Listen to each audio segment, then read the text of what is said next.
que explicará la definición y clasificación de las heridas superficiales, así como su proceso de cicatrización, de la materia técnicas quirúrgicas impartida por la doctora María de Lourdes Cabrera Álvarez.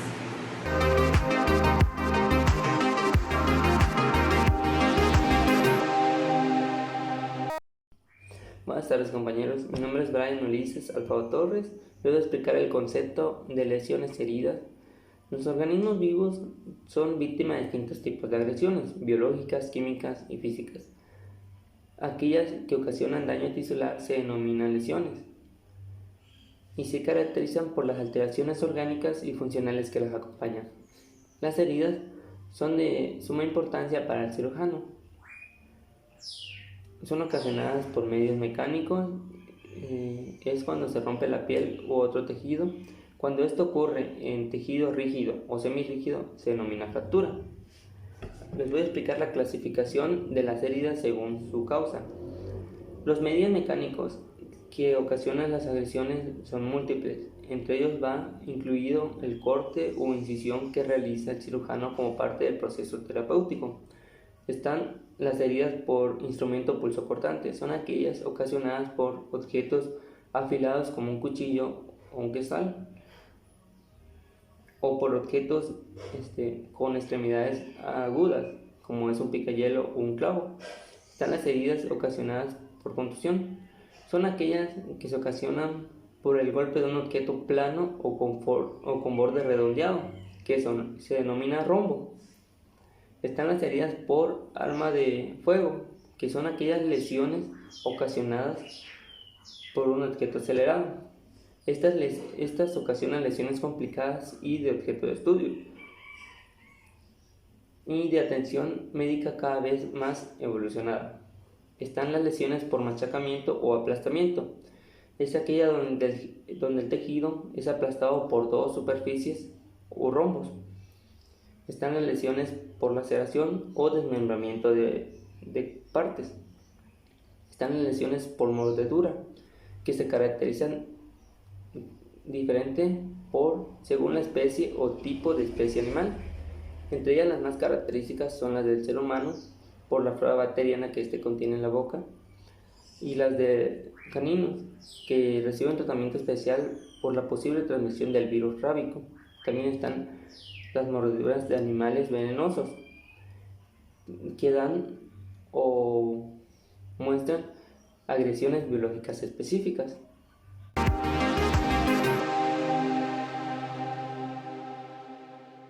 Las heridas también se clasifican según su profundidad y a los órganos que interesan. Tomando en cuenta esto, los cirujanos utilizan la siguiente nomenclatura.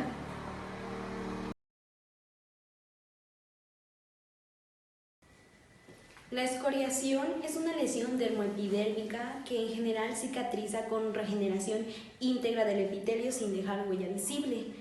La herida superficial interesa la piel, el tejido adiposo, hasta la aponeurosis.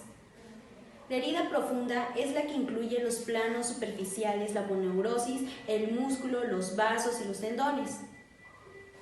La herida penetrante es aquella que lesiona los planos superficiales llegando al interior de cualquiera de las grandes cavidades. Se les dice penetrante al abdomen, penetrante al tórax, penetrante al cráneo y puede haber dobles penetrantes, por ejemplo el tórax y el abdomen.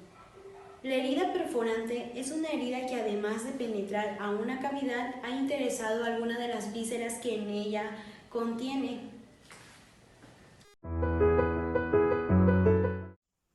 Buenos días, compañeros y doctora.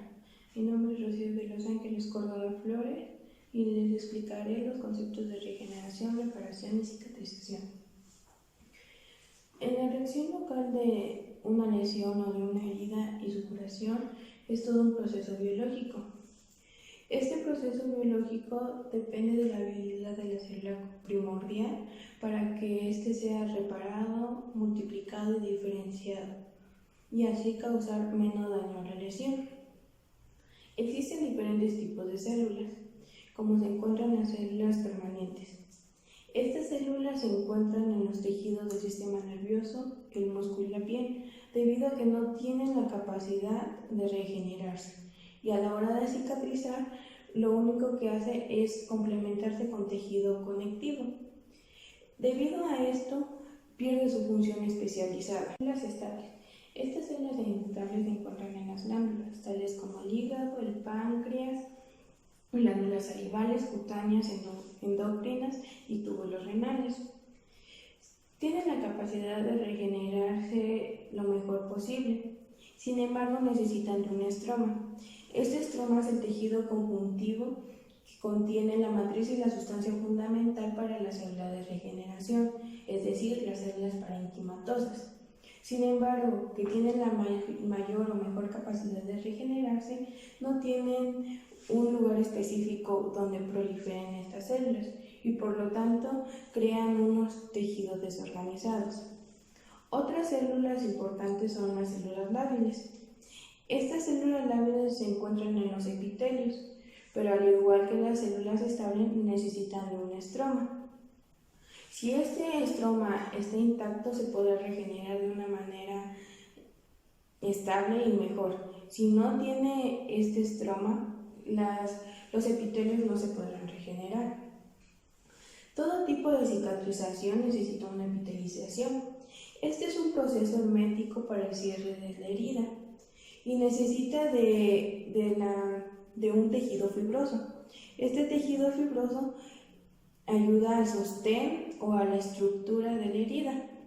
Sin embargo, si la herida es muy amplia y no se puede cerrar debidamente, hay un proceso llamado contracción. Este proceso de contracción, que posteriormente les hablaré más profundo de ello, es el proceso en el que la herida regenera y repara su tejido conectivo, pero este punto es de que la herida se ancha y se hace más grande para que haya mayor capacidad de piel y de regeneración y de cicatrización. En sí, el proceso este mecanismo integrado de reparación y regeneración se le conoce como cicatrización. La cicatrización está constituido por un proceso simultáneo que continúa por un año después del cierre de la herida. Contiene 3 fases específicas. La fase de sustrato. La fase de sustrato es cuando el defecto está llenado por un coágulo de sangre extravasada. Esta sangre extravasada contiene fibrina.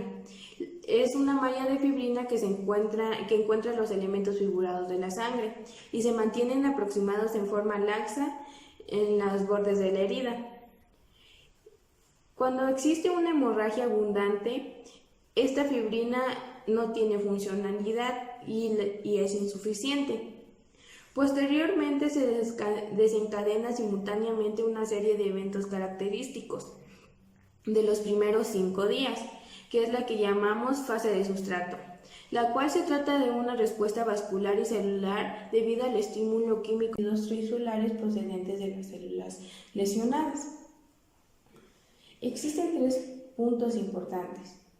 El primero, que hay una vasoconstricción inicial, es decir, que los vasos empiezan a cerrar para que no exista una hemorragia y así la función sea suficiente.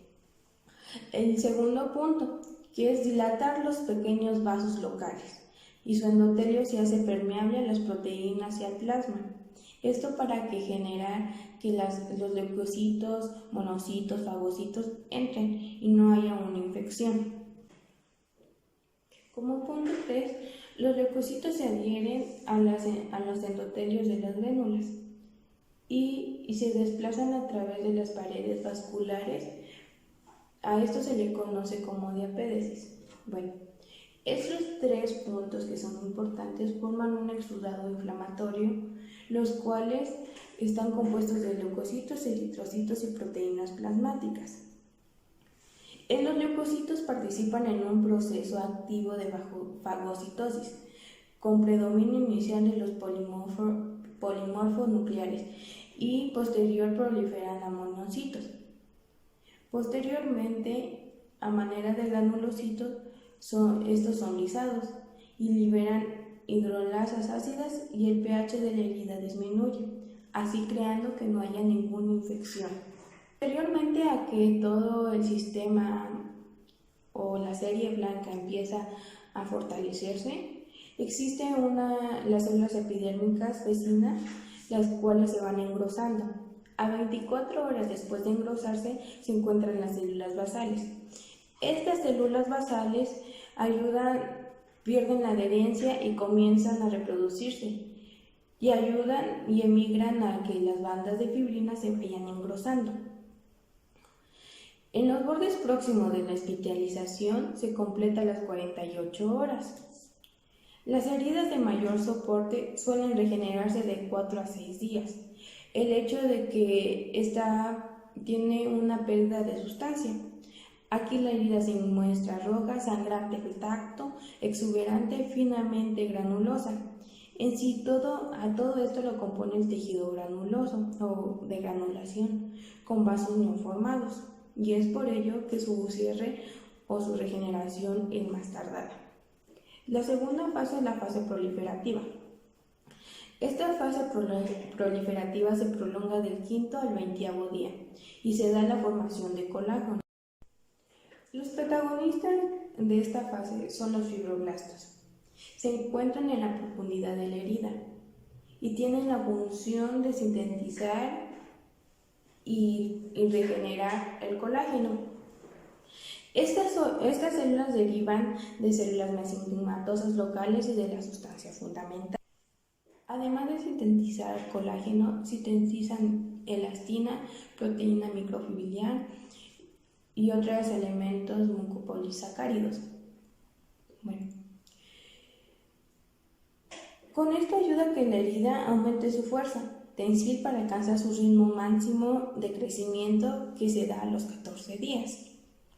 Si la herida no contiene colágeno, necesita de otra forma para que ésta cierre, en este caso es la sutura, y así tenga una mejor cicatrización o una cicatrización correcta.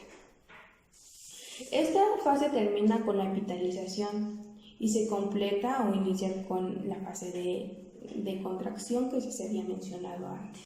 La fase de remodelación o fase de contracción es la fase inicial. Esta fase se da de los 20 días aproximadamente a un año. En esta fase las células empiezan a madurarse, así creando la brecha o el puente de brecha de los tejidos lesionados. Las células se absorben y se diferencian. Esto crea una longitud, una anchura y una profundidad a los tejidos de la herida, y así hay un cierre de forma permanente.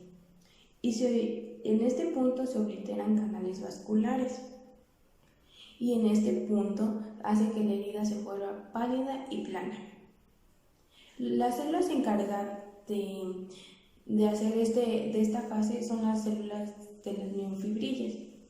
Estas miofibrillas tienen una proteína contráctil y disminuye los defectos de la herida. En conclusión, la cicatrización de una herida es una manifestación que se da en dos direcciones.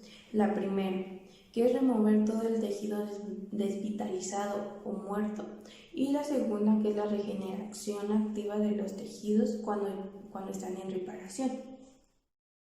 Saludos compañeros, mi nombre es Natsieli Guadalupe Ruiz Herrera y voy a exponerles el tema de tipos de cicatrización según la evolución de las heridas.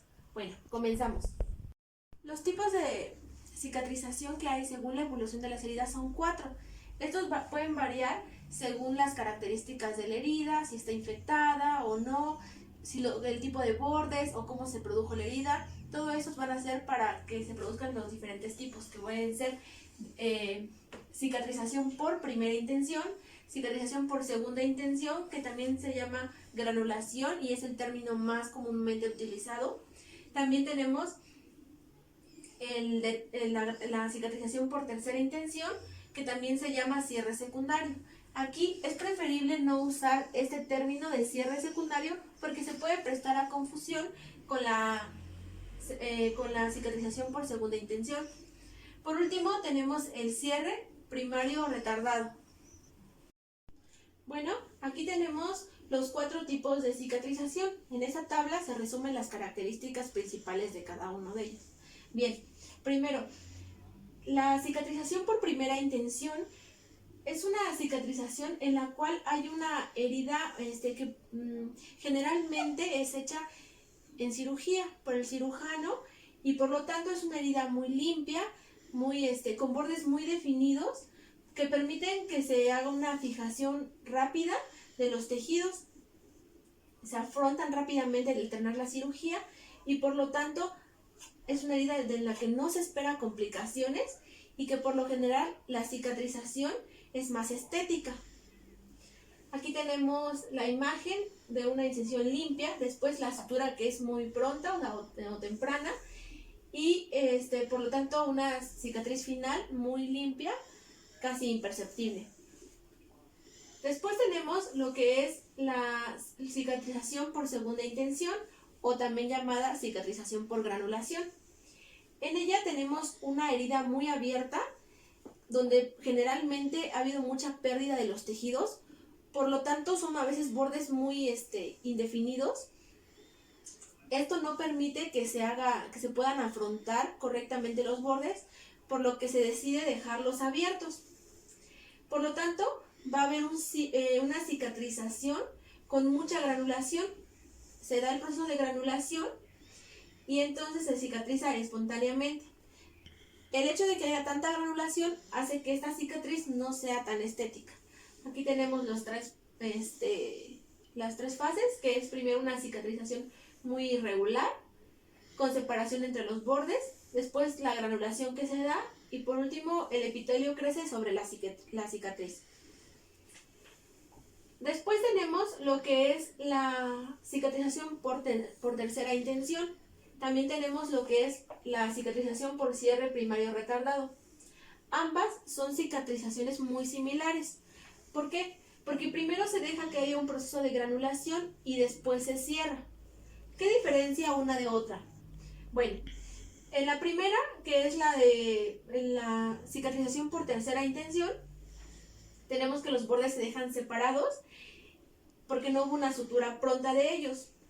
Pero esta cicatriz es una herida limpia que ya granuló y entonces ya se decide suturarlo. ¿Cuál es la finalidad de ello? La finalidad es acelerar el proceso de epitelización. Por lo general era una herida granulada que el médico decidió afrontar los tejidos pues para eso, para que sea mucho más estética y su recuperación sea más rápida.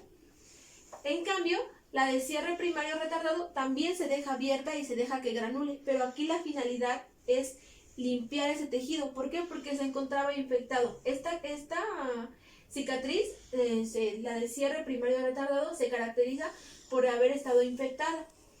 La idea de dejarla entre 3 a 10 días aproximadamente abierta es que se limpie, que ya sea una herida limpia para que se pueda entonces cicatrizar correctamente y entonces una vez que ya esté granulada, el cirujano decide cicatrizarla.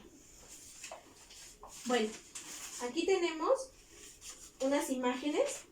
La primera, como pueden ver, es una cicatriz de primera intención. Tenemos bordes limpios, bien definidos, en donde se realizó una sutura continua intradérmica, subcutánea. Entonces aquí podemos ver que está muy limpio los bordes y aquí se puede ver que el resultado de la cicatriz es casi imperceptible. Después tenemos esta, que es una cicatriz por segunda intención o por granulación, como les mencionaba. Aquí es un paciente con pie diabético que por no asistir a tiempo a una atención, la piel se necrosó a tal punto que tuvieron que debridar y hubo mucha pérdida del tejido.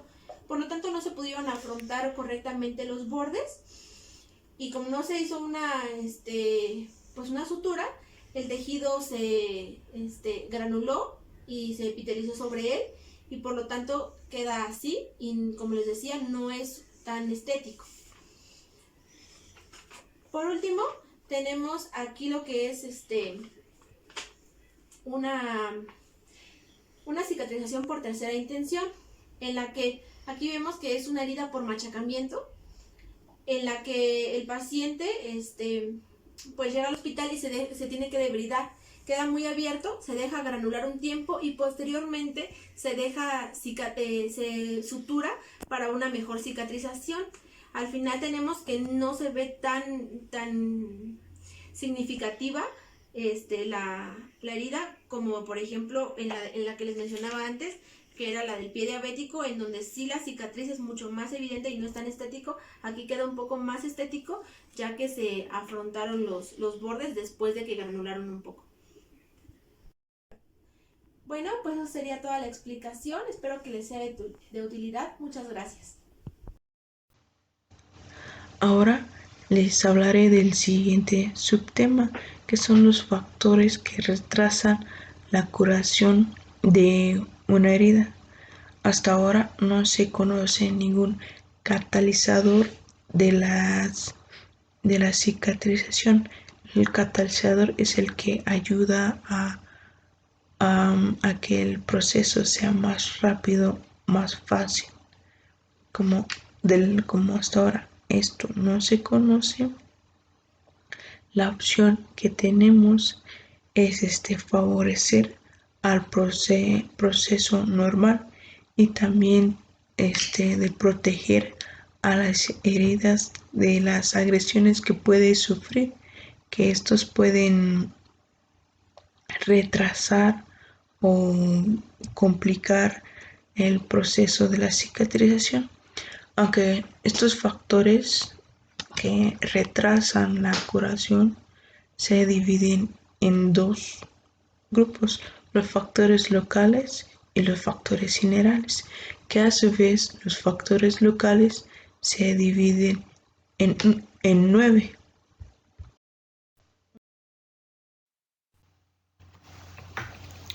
Uno de los factores locales es la infección bacteriana, que está con la presencia de estos gérmenes patógenos, su desarrollo y agresión hacen que la curación tarde más y suele dejar una cicatrización exuberante con deformidad de herida.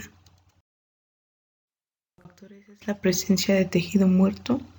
Esto se da como resultado de traumas y de agresión mecánica. En la herida puede quedar grandes cantidades de tejido muerto, que puede ser un medio ideal para el desarrollo bacteriano.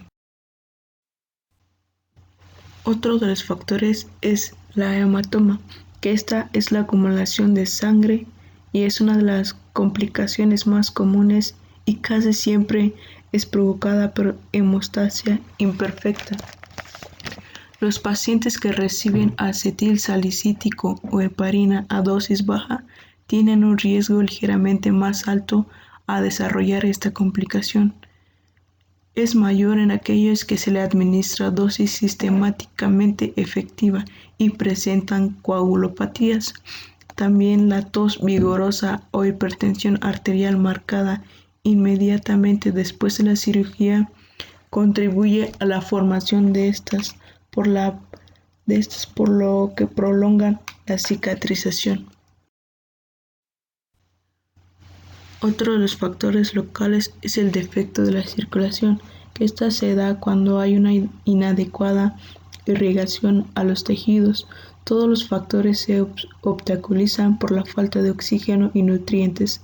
La causa de esta isquemia es muy variada. Puede ser por la obstrucción de las arterias o venas, por vendajes compresivos, tusión en los puntos de sutura, edema y hematomas. Otro factor local es la presencia de cuerpos extraños, que estas pueden ser fragmentos metálicos, puede ser tierra, tela de los vestidos del paciente o exceso del material de sutura o materiales protésticos, que obviamente estos intervienen en la generación y reparación tisular. También interviene en el tiempo que estas se vayan mejorando. La desecación de los tejidos expuestos al aire y evaporación por tiempo prolongado suele desvitalizar y son malos medios para la cicatrización. En esta, la aproximación no anatómica de los tejidos, el espacio muerto, que es la mala unión de la cicatriz o cuando las suturas se dejan muy tensas o muy laxas, o sea que son como muy flojos, aumentan la reacción tisular y estas prolongan sus fases por lo mismo que quedan un poco separados. Acá en los tejidos neoplásicos no cicatrizan adecuadamente, como causa se ha innovado los cambios en la irrigación y al hecho de que el crecimiento tumoral es un crecimiento desordenado de los tejidos que dista mucho de la armonía característica de la cicatrización.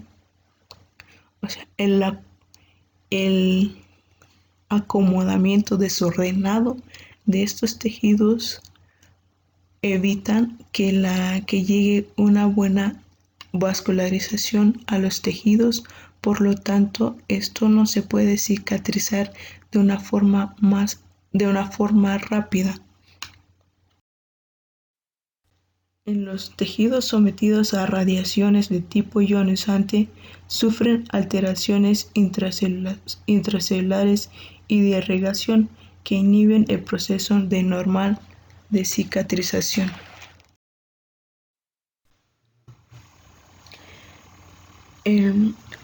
Estos son de los factores generales. El primer factor general tenemos el estado nutricional. El buen estado de nutrición del paciente, en especial la ingesta de proteínas, es esencial para obtener cicatrización adecuada, ya que la nutrición hace referencia a los nutrientes que componen los alimentos y comprende un conjunto de fenómenos involuntarios que suceden tras su ingestión, es decir, la digestión, la absorción o paso a la sangre desde el tubo digestivo de sus componentes o nutrientes y su asimilación en las células del organismo. Las deficiencias nutricionales impiden los procesos normales que permiten la progresión hacia la cicatrización. Así, las deficiencias nutricionales o la malnutrición puede tener efectos negativos sobre la cicatrización, ya que se prolonga la fase inflamatoria y desciende la proliferación de fibroblastos y se altera la síntesis de colágeno. La malnutrición además se ha relacionado con un aumento de la infección y debilita el sistema inmunológico, retrasando la cicatrización. La nutrición es un aspecto importante en el manejo de úlceras y heridas, tanto para la prevención como para el tratamiento. Una ingesta adecuada de calorías, proteínas, líquidos, vitaminas y minerales son esenciales para el mantenimiento de la integridad de los tejidos. El otro factor general es el estado carencial. La carencia del ácido ascórbico, que también es conocido o llamado como la vitamina C, esta retrasa la cicatrización, ya que es uno de los componentes indispensables para la formación de la sustancia intercelular y que esta es necesario para la maduración de precolágena y colágena del tejido conectivo. La vitamina K cataliza la síntesis de la protrombina, que este es un factor del proceso de coagulación, y sin esta la cicatrización es más lenta y se entorpece. Las vitaminas A, D, tiamina, riboflavina y ácido pantoténico no tienen un papel determinante que sea muy importante en el proceso de la cicatrización, pero a través de las experiencias que se han tenido se ha visto que a carencia de estos hay más probabilidad de una infección. Es otro factor general. Cuando hay un desequilibrio del líquido y electrolitos entorpecen la cicatrización. Esta es especialmente dañina cuando hay una retención de sales y aguas, por lo tanto provocan una edema que evita o retrasa la cicatrización.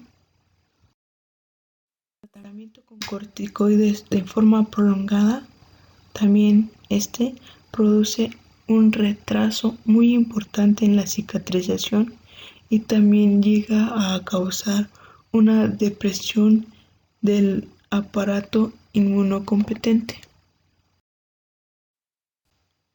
En la edad, es el último factor general. Se ha dicho que en la edad avanzada es una causa de retraso en la cicatrización de las heridas, debido a que se considera esta como un proceso de crecimiento que en un organismo en involución se supone que se retardaría, ya que en la edad avanzada ocurre un adelgazamiento y aplanamiento de la epidermis. En dermis hay pérdida de aproximadamente un 20% del espesor debido a la disminución de colágeno y fibras elásticas. A nivel vascular se produce una reducción de los vasos y también se ve alterada la lubricación y la humedad de la piel por la disminución del número de glándulas sebáceas y las sudoríparas. Sin embargo, también se ha observado que en ancianos que tienen una buena nutrición y un buen cuidado con su alimentación, tienen una cicatrización normal. Mi nombre es Juana Paula Pérez Hernández. Ahora les voy a hablar de los tipos de heridas, que estos son tres: las heridas limpias, las heridas contaminadas y las heridas infectadas. Como sabemos, las heridas son las lesiones que rompen la piel u otros tejidos del cuerpo. Las heridas limpias se llaman así a las heridas que son recientes, aquellas que no están contaminadas por bacterias y que son asociadas a tener un menor riesgo de infección y son de más fácil tratamiento. Un ejemplo de esto sería la incisión que realiza el cirujano, porque esta lo realiza en condiciones ópticas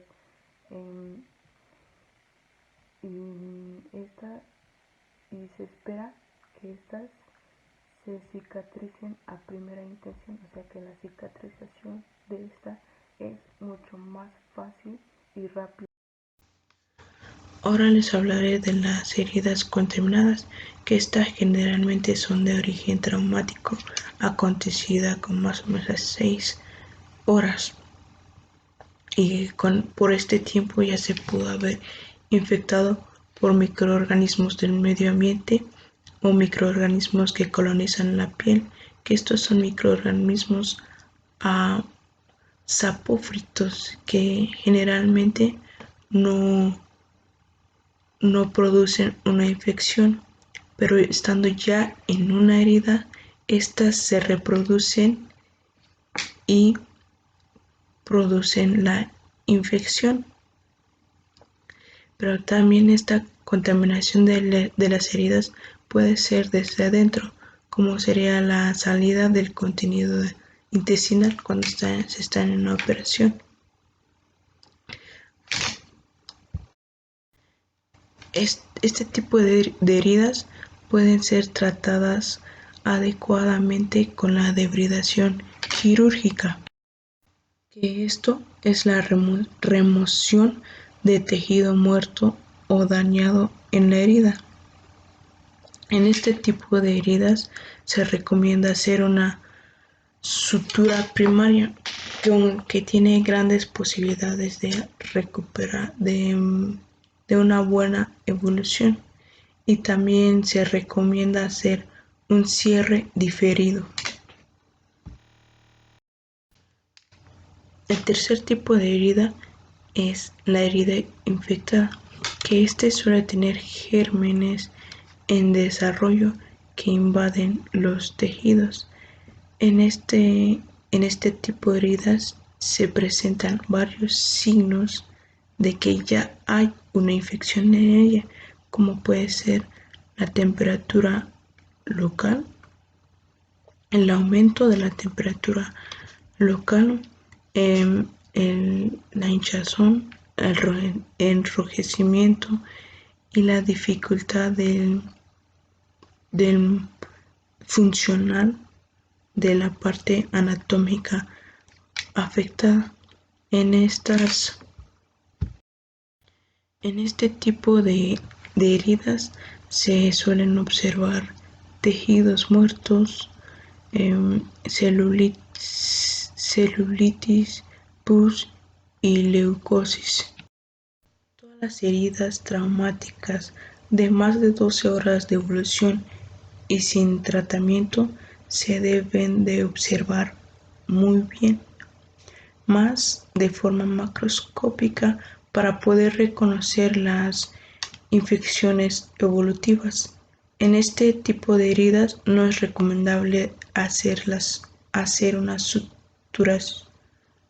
realizar una sutura, ya que si ésta se hace, se crearían las condiciones ideales para el crecimiento microbiano adentro de las mismas heridas. ¿Qué tal a todos? Espero que se encuentren saludables. Soy Jorge Luis Jiménez Gómez. Yo les voy a hablar sobre los cambios bioquímicos durante la cicatrización. ¿Pero qué es la cicatrización? La cicatrización es el proceso de regeneración del tejido epidérmico y dérmico. Esto a raíz de una herida, la cual consiste en la ruptura de un tejido intencional o accidentalmente, durante la cual sucede una serie de eventos bioquímicos complejos para reparar el tejido dañado. Básica y generalmente sucede en 4 etapas. La primera etapa es la hemostasia, donde sucede el proceso de detención de la hemorragia. La segunda etapa es la de quimiotaxis o proceso de inflamación. La tercera etapa es la proliferativa o la de reparación. Y la cuarta y última etapa es la de remodelación. Vamos a ver cada una de ellas, de estas etapas, en qué consiste. Empezamos con la etapa 1 de la hemostasia o hemostasis. Inicialmente se necesita de la lesión o del daño vascular. Se presenta coagulación para obtener hemostasis, es decir, la detención o estancamiento de la hemorragia. Se produce una fase vascular de una respuesta miógena, neuronal y humoral. Inmediatamente seguido de una hemostasia primaria en la cual hay una adhesión de plaquetas. Luego se da cambio de forma, una liberación de ADP, reclutamiento y agregar tapón hemostático. Después de la hemostasia primera sigue una hemostasia secundaria, en la cual existe un factor tisular, hay una expresión del complejo de fosfolípidos y una actividad de la trombina para una polimerización de la fibrina. Inmediatamente, otros factores son liberados para atraer las células que fagocitan los detritus, resultado de la decomposición de una masa sólida en partículas, las bacterias y el tejido dañado, que además liberan factores que inician la fase proliferativa.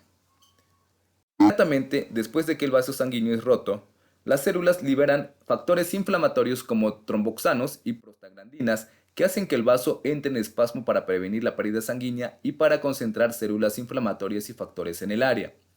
Esta vasoconstricción dura de 5 a 10 minutos y es seguido por vasodilatación, lo cual es máxima alrededor de 20 minutos de haberse presentado la herida.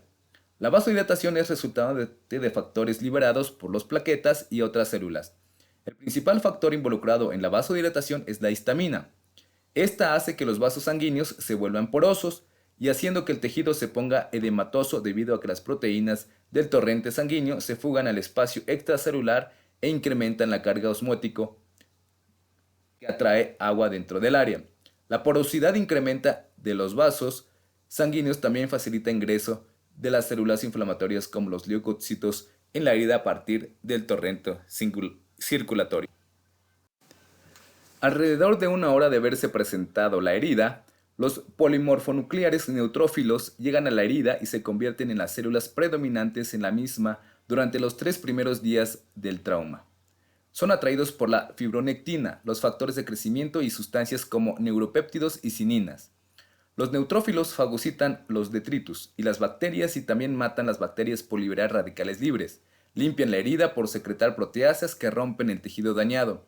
Usualmente sufren apoptosis una vez han completado sus tareas y son fagocitados y degradados por los macrófagos. Otros leucocitos que entran al área incluyen las células T ayudadoras que secretan citoquinas para hacer que las células T se dividan y para incrementar la inflamación, la vasodilatación y la permeabilidad capilar. También incrementa la actividad de los macrófagos. En la etapa 2 de quimiotaxis o proceso inflamatorio, vamos a ver el papel de las plaquetas y los macrófagos. En la fase inflamatoria, las bacterias y detritus son fagocitados y removidos, y numerosos factores son liberados para causar la migración y división de las células que están implicadas en la fase proliferativa. Ya que la inflamación juega un papel en pelear la infección e inducir la fase de proliferación, es una parte de la cicatrización. Pero si esta dura demasiado, puede llevar a daño tisular. La inflamación dura tanto como haya detritus en la herida. Los objetos extraños, el polvo y otras partículas pueden extender la fase inflamatoria demasiado, llevando a una herida crónica.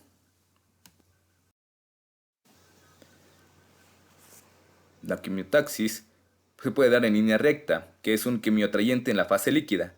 Respuestas migratorias relacionadas con la quimiotaxis. También la quimioquinesis, es decir, la aleatoria, que se encuentra en fase líquida. Se puede dar la aptotaxis, moléculas quimioatrayentes asociadas a la superficie, y la necrotaxis son células necróticas más sustancias de desecho. Ahora bien, el papel de las plaquetas. Cuando inicialmente el tejido es herido, la sangre entra en contacto con el colágeno, haciendo que las plaquetas sanguíneas empiecen a secretar una serie de factores inflamatorios. Las plaquetas también expresan glicoproteínas en sus membranas celulares, lo que les permite adherirse a una y otra y agregarse formando una masa. La fibrina y fibronectina se enlazan y forman un coágulo que atrapa proteínas y partículas y previene futuras pérdidas sanguíneas. Este coágulo de fibronectina es también el principal soporte estructural para la herida hasta que se deposite el colágeno. Las células migratorias usan este coágulo como una matriz para avanzar a través de ella, y las plaquetas se adhieren a esta y secretan factores como citoquinas y factores de crecimiento que estimulan a las células a acelerar su tasa de división celular. Eventualmente, el coágulo sufre lisis y es reemplazado por tejido de granulación y después por colágeno. Las plaquetas también secretan una serie de factores proinflamatorios como la serotonina, la bradiquinina, las prostaglandinas, las prostaciclinas y el tromboxano y la histamina, los cuales incrementan la proliferación celular y la migración al área y hacen que los vasos sanguíneos se vuelvan dilatados y porosos.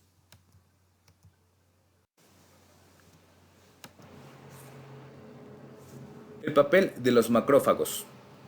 Son esenciales para la cicatrización. Reemplazan a los polimorfonucleares neutrófilos en la herida 2 días después del trauma.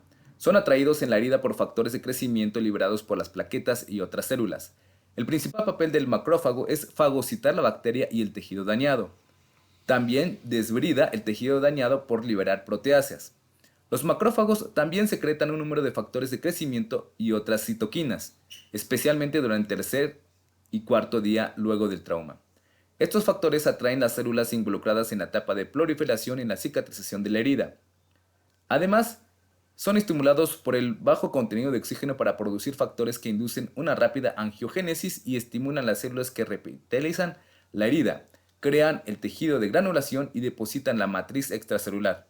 Por secretar estos factores, los macrófagos son cruciales para el paso a la próxima fase de cicatrización.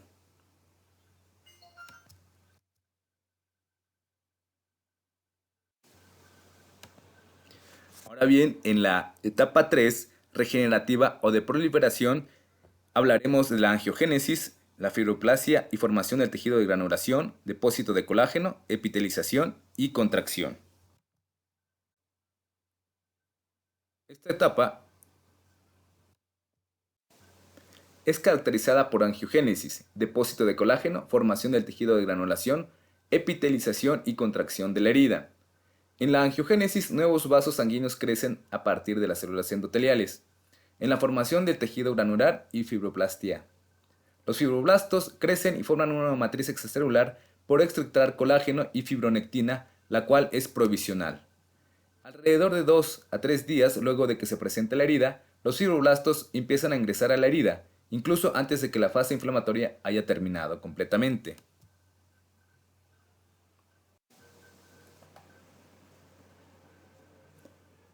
En la angiogénesis, también llamada neovascularización, ocurre al tiempo que los fibroblastos proliferan. Las células endoteliales migran a la herida, ya que la actividad de los fibroblastos y de las células epiteliales requiere oxígeno. La angiogénesis es imperativa para la cicatrización. El tejido en que la angiogénesis ha ocurrido luce típicamente rojo, erimatoso, debido a la presencia de capilares. Para la formación de nuevos vasos sanguíneos, las células endoteliales de los vasos sanguíneos lesionados desarrollan pseudodópodos, prolongaciones o falsos pies, y avanzan a través de la matriz extracelular a la herida. Para hacerlo necesitan colagenasas y activador del plasmígeno, que degradan el coágulo y parte de la matriz extracelular. Las metaloproteinasas dependientes del zinc digieren la membrana basal y la matriz extracelular para permitir la proliferación celular y la angiogénesis.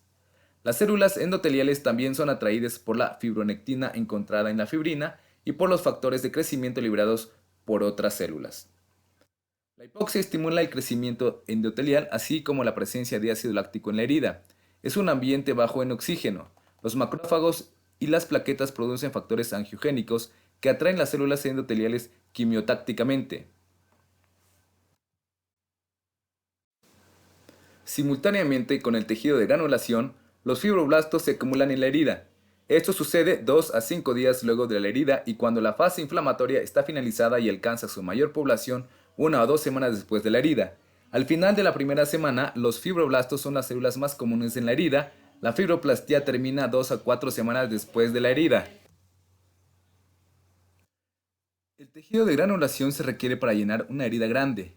Comienza a aparecer durante la fase inflamatoria, 2 a 5 días luego de la herida y continúa creciendo hasta el lecho de la herida esté cubierto.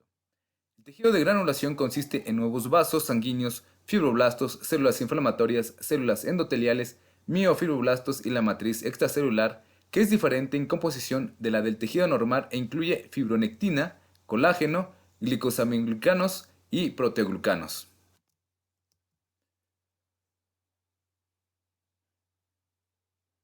Sus principales componentes son la fibronectina y el ácido hialurónico, la cual crea una matriz muy hidratada y facilita la migración celular.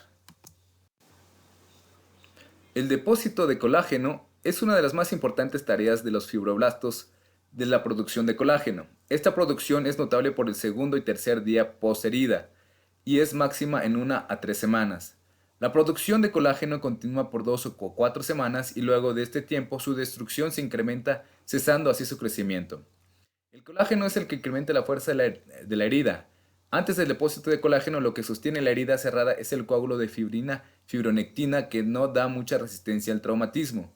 Al tiempo que los fibroblastos producen colágeno, las colagenasas y otros factores lo degradan, pero inicialmente la síntesis excede la degradación y cuando hay un equilibrio entre la síntesis y la degradación, se inicia la fase de maduración. La granulación se detiene y los fibroblastos disminuyen y empiezan a sufrir apoptosis, convirtiendo el tejido de granulación de uno rico en células a uno que contiene principalmente colágeno. Esto marca el fin de la granulación. La epitelización de las células epiteliales avanzan lentamente a través del lecho de la herida para cubrirla. En la contracción, la herida se hace más pequeña por la acción de los miofibroblastos, los cuales establecen una fijación desde los bordes de la herida y los contraen usando un mecanismo similar al de las células musculares lisas. La fase de reepitelización sigue al tejido de granulación. A medida que las células epiteliales migran a través del nuevo tejido, forman una barrera entre la herida y el medio ambiente. Los queratinocitos basales de la piel al borde de la herida y los apéndices dérmicos, como los folículos pilosos, las glándulas sudoríparas y sebáceas, son los principales responsables de la fase de epitelización.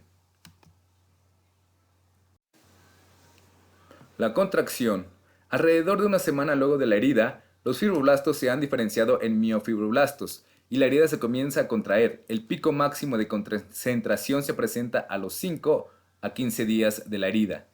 Después puede variar varias semanas. Incluso continúa cuando la herida ya esté reepitelizada completamente. Si la contracción continúa mucho tiempo puede llevar a desfiguramiento y pérdida de la función. La contracción ocurre para disminuir el tamaño de la herida. Puede disminuirlo en un 40 a 80%. Pero la contracción no es simétrica. Generalmente tiene un eje de contracción que permite una mayor organización y alineamiento de las células con el colágeno. Y por último, la etapa 4 o de remodelación consiste en la maduración y fase de remodelación. El colágeno es remodelado y realineado a lo largo de las líneas de tensión. Las células que no se requieren más son removidas por apoptosis. La fase de maduración puede durar un año o más, dependiendo del tamaño de la herida y si está inicialmente fue cerrada o dejada abierta. Durante la maduración, el colágeno tipo 3, que es prevalente durante la proliferación, se degrada gradualmente y a cambio se deposita colágeno tipo 1, que es más fuerte. Así, la fuerza tensil de la herida se incrementa a un 50% del tejido normal por los 3 meses de la herida y al final alcanza una fuerza tensil hasta un 80% del tejido normal. Hola, buenas tardes. Mi nombre es Giovanni de Jesús Velasco García y yo les voy a hablar acerca de los errores de cicatrización. A grandes rasgos, esto es justamente eso, que hay un exceso de cicatrización en la herida que vamos a observar. Entre los principales errores de cicatrización nos encontramos con la dentipo queloide, en la cual vamos a tener una producción excesiva de colágeno, en donde la cicatriz la vamos a encontrar lisa, con superficie y brillante. Esto se da más en habitantes de tez morena, como pueden ser africanos o de ese tipo de origen. También se encuentran en personas que no son con ese tono de piel o justamente con ese origen, pero pueden encontrarlas principalmente en el esternón, en el músculo deltoides, que es principalmente en donde presenta ese tipo de cicatrizaciones si se llegase a ver alguna herida. En el cuello también se pueden encontrar.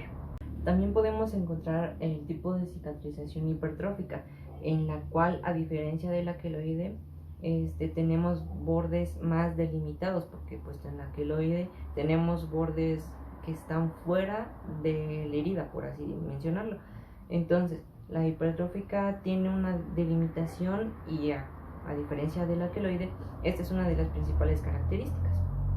Por otro lado, tenemos la cicatriz o cicatrización retráctil o deformante. Esta principalmente se va a tomar como en esa clasificación si encontramos cicatrices en cuello, que va a llegar obviamente a deformar el tronco del cuello, o sea, el cuello, y va a tener pues un déficit de funcionalidad. También la podemos encontrar en las palmas de la mano, el cual se llama cicatriz de Dupuytren. Entonces, al tener esta cicatriz podemos tener la mano así, pero a la hora de intentar extenderla, pues no vamos a poder, porque la cicatriz va a tener más bien va a interferir en la funcionalidad de la mano. Y entonces este proceso pues sí se tiene que haber intervención quirúrgica, ya que pues obviamente afecta a la funcionalidad dependiendo en qué lugar del cuerpo la encontremos. También este mismo efecto lo tiene cuando encontramos heridas en los párpados, puesto que, como sabemos, estos suben y bajan, y entonces pues no vamos a poder ni siquiera parpadear si tenemos alguna herida y ese tipo de cicatrización ahí. También tenemos el granuloma piógeno, en el cual principalmente este proceso de cicatrización se va a ver obstruido por, no sé, ciertos tipos de infecciones, obviamente bacterianas o de otro tipo, en los cuales pues justamente va a ponerle un alto o un obstáculo a la cicatrización, y esto va a llevar a que, como no hay un proceso de epitelización en el tejido que tenemos herido, pues va a haber supuración de líquidos y de otras cosas, y puesto que esto va a ir aumentando porque el rango de la herida pues está abierto en sí, está fresco, entonces estas mismas bacterias o infecciones van a impedir que la epitelización vaya a su ritmo normalmente como lo hace una cicatrización. Y por último tenemos el carcinoma epidérmico. En este vamos a encontrar que ya una vez hecha la cicatrización, este tejido cicatrizal, por llamarlo de esa forma, se va a degenerar. Entonces toda herida más bien que ya esté cicatrizada o epitelizada, va a degenerarse. Entonces va a haber, como ya les dije, una degeneración, pero irregular, o sea, en varias partes, no justamente en donde está la herida. La dehiscencia, podemos decir de esto de que es una interrupción en el proceso de cicatrización, pero con apertura espontánea de la herida. Esto quiere decir que, por ejemplo, tenemos una cirugía que ya está terminada, pero que está en proceso de cicatrización. Entonces llega un punto en el que tenemos que retirar los puntos, la extracción de puntos, y es ahí en donde al retirar los puntos podemos interferir o interrumpir el proceso de esta cicatrización, y a la hora de retirar los puntos, entonces es ahí cuando nos encontramos que la herida vuelve a abrirse porque estamos interrumpiendo, como ya dije, este proceso de epitelización. En cuanto a la eventración, tenemos que este es un proceso de exposición de vísceras, puesto que obviamente no tenemos la cicatrización adecuada, y pues obviamente esto se da a la altura del abdomen. Entonces este proceso no se da adecuadamente y tenemos, como ya les dije, la exposición de las vísceras. Igual no hay que confundir con la evisceración, ya que este es un proceso ocasionado, o sea, me refiero ocasionado a que nosotros como cirujanos tenemos que forzosamente exponer las vísceras para ejecutar X intervención. Cuando tenemos una fístula, esto nos vamos a poder dar cuenta principalmente en que el orificio que está a cicatrizar hay supuración de pus y de otras sustancias orgánicas. Esto obviamente, como ya les vengo diciendo, es por causa de un defecto en la cicatrización de ese tejido o de esa zona. Finalmente nos encontramos con ulceración. Aquí ya no va a haber ningún tipo de epitelización o cicatrización en el tejido que nos podamos encontrar. Esto se debe a que justamente esta zona o este tejido no tiene la capacidad de formar tejido epitelial, puesto que hay dos tipos. Uno de los principales es la ulceración isquémica, en la cual justamente este tejido que tenemos como herida, o sea, la zona la herida más bien la tenemos en la zona X del cuerpo, ya no va a tener esa irrigación arterial, ya no va a llegar a esa zona, y pues esto va a ocasionar que no haya cicatrización. A esto se le llama, justo como les decía, es una ulceración isquémica. Y el segundo tipo tenemos implicado la circulación venosa, o más bien el drenaje venoso.